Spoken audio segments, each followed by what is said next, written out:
1? Is it a 0, an X, and a Y?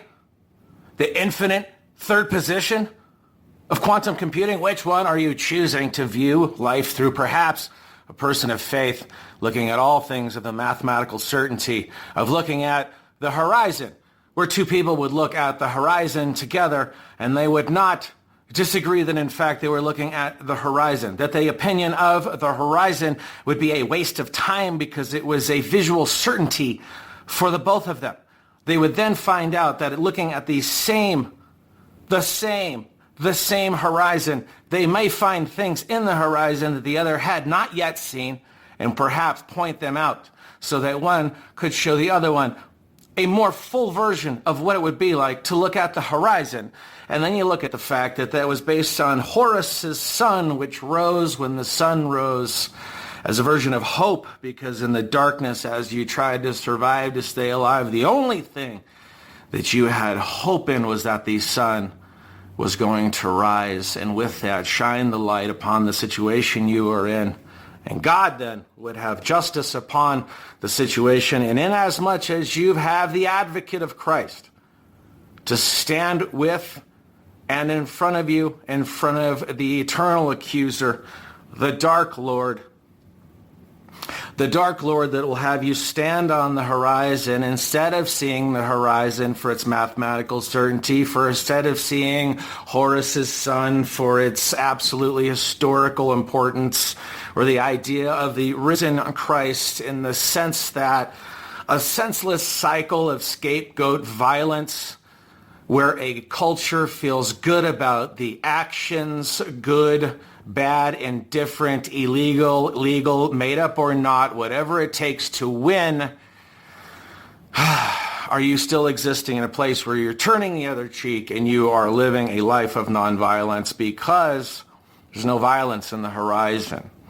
And that is to be something that we should be looking at truth in its mathematical sense, because if you brought 50 people into a history class, you have 50 histories talking about the history that one professor is telling you, and then all of their histories are going to argue in the middle on his version of his history, brought into the history that made it through the victors of the process who got to write the books and got to choose which words went forward and what means what. And if you took that into a philosophy class, you'd have different stories. And if you took it into a logic class, you'd only have logic. And if you took it into a math class, motherfucker, that's the answer.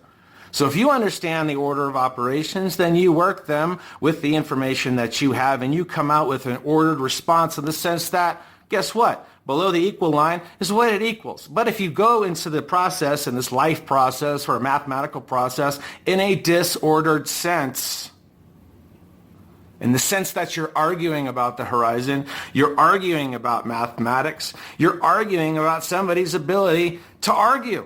Now, how long have I been yelling? 3 minutes. I saw the Roman Colosseum. I put my hand on it and I said, no shit.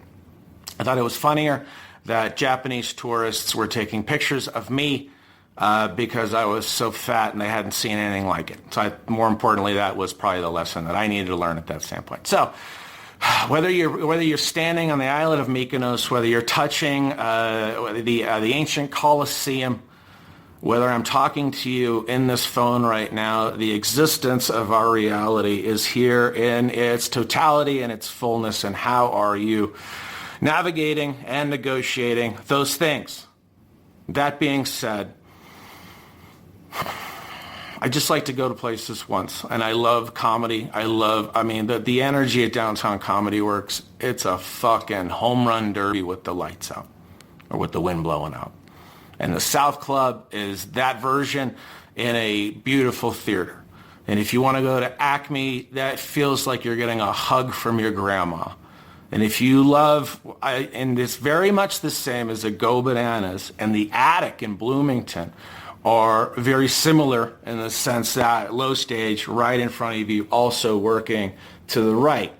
And so downstairs, upstairs, but the layout and I believe the stage height is the same, however what it is, a foot, 10 inches, whatever it is, it's perfect. it's perfect for stand-up. And so I love experiencing those rooms, and I was fortunate enough to do the Limestone lyric. Where is this going? I'm fucking telling you, we're about to just laugh at Antifa until our fucking balls fall off. So in Bloomington, Indiana is where the Attic is. That's where the Limestone Comedy Fest, and that dude Jared runs that thing, and he loves comedy, and he gets it, and it's great. And Matt, all those dudes that run that the fucking festival over there, awesome. And if you're a comic, get in and go and enjoy yourself. So the point being, and how many minutes? Indiana, the home of a little ditty about Jack and Diane. That's right. John Cougar Mellencamp and Melanie Griffith live in Bloomington, Indiana. It's a farm town. It's a college town.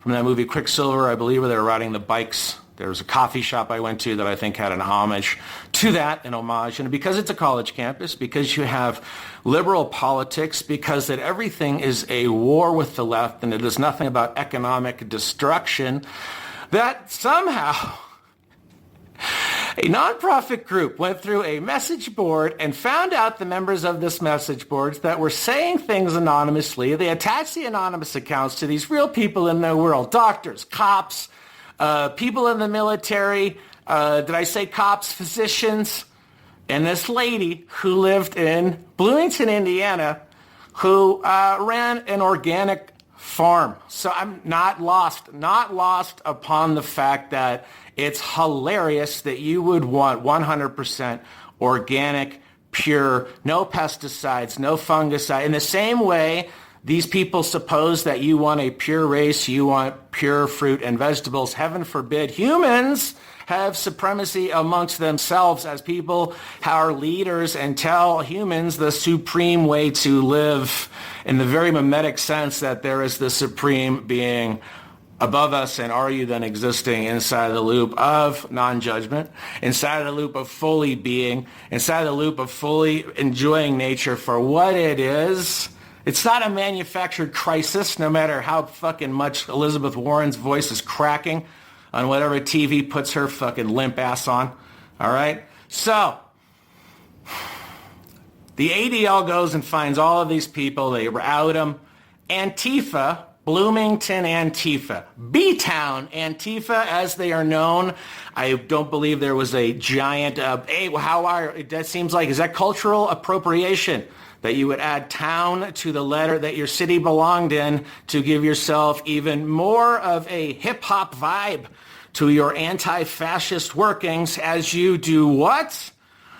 Ladies and gentlemen, this lady who ran an organic farm, a no-till, that we do this by hand, we do this by love. You want the greenest and the reddest peppers, the best corn, the sweetest of all things. We want nature's earth brought back to human beings to improve their thought processes.